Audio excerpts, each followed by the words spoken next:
Reflect is a roundtable discussion on technology. It is held every fortnight on a special topic of interest to the ICT community.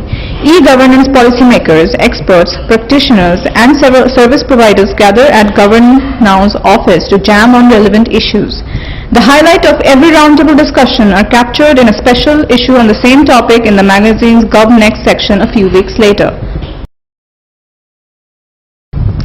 Smart Grid, the power of ICT in energy. That was the topic for the 5th Reflect Roundtable held on June 15.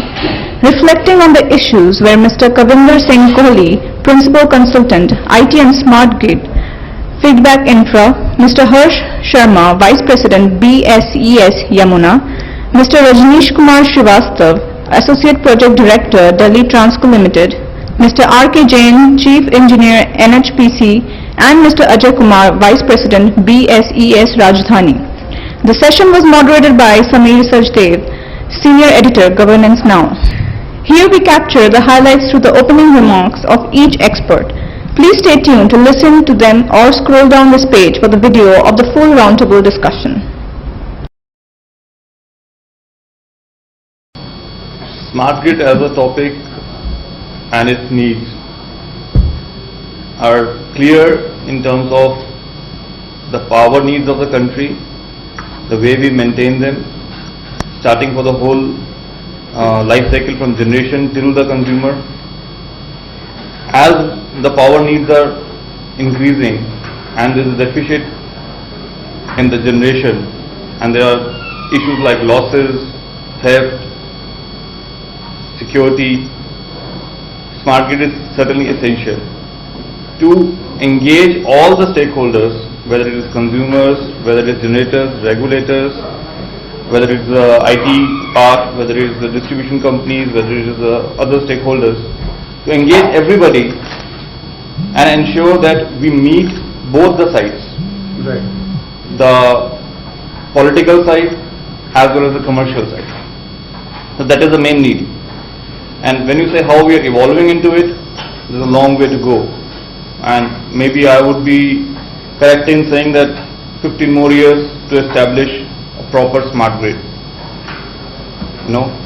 Grid as a term actually is used for transmission, not for distribution and generation.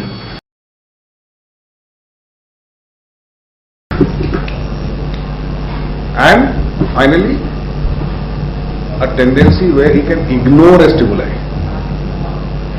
If you have an equipment or a system which is programmed to do certain things, all these things by and large go out. By and large. Maybe at times you will have inaccuracies, you will have delays, but by and large they go out. So we talk about smartness. Some form of smartness has already existed in the system for a very, very long time. When we talk about a relay, it's a smart equipment. It senses something and activates something. When we talk about circuit breakers, it's a smart equipment. The difference between those smart equipments and the current day smart equipments is that there is a two-way communication. Those were all devices which are pre-programmed to recognize something and react. Now we are talking about a system which can change, where the utility, the generator can communicate with that equipment and the equipment also sends back data. The question is, as a system, as a concept, it's an excellent concept. But any concept will be as good as the environment in which it is used. Now, when we talk about smartness, some components of the smart grid are definitely essential. When we talk about a load and a demand and a availability mismatch, it's an essential thing. Because as we all know, there is a surplus or a shortfall in different regions of the country at different times, and that interflow is important. There a smart grid is absolutely going to play. When we come to the consumer end, as Harsh said, SCADA, DMS, all these have in some stage been implemented across utilities. And some movement has already happened. Why this has happened? Because here the utility per se has the resources and the need to implement this. Now we come to the last part, the consumer end. The consumer end, there are serious doubts as of now whether it is important or not. Now let me talk about one specific case. There could be n number of cases. We talked about something called demand response, which is a smart grid solution. The problem with demand response is, per se it's not a bad concept, it's an excellent concept. That means if I have a shortage, by controlling my demand instead of controlling my supply, I can keep the supply going. The problem is, this will work excellently if at least two things happen. The first thing is that there is a tariff which is related to the demand. If there is a high demand, the tariff is high. If there is a low demand, the tariff is low. Number one. Secondly, the losses across are the same, so that I don't need to differentiate between one consumer and the other. Today that is not true. I have consumers who pay me 100%, have got very low losses. I have a group of consumers who are not paying me, let me put it very frankly, and that could be to the extent of 60%. Now demand response would normally target the high-end paying consumer. So there is very little sense in reducing the supply to somebody who pays and continuing to supply somebody who does not pay. Commercially it makes no sense. So that may come in maybe, as you said, 10-15 years later, I don't know. Depending on the speed. So that's my point. It can be an excellent system. It may not necessarily be implementable right now.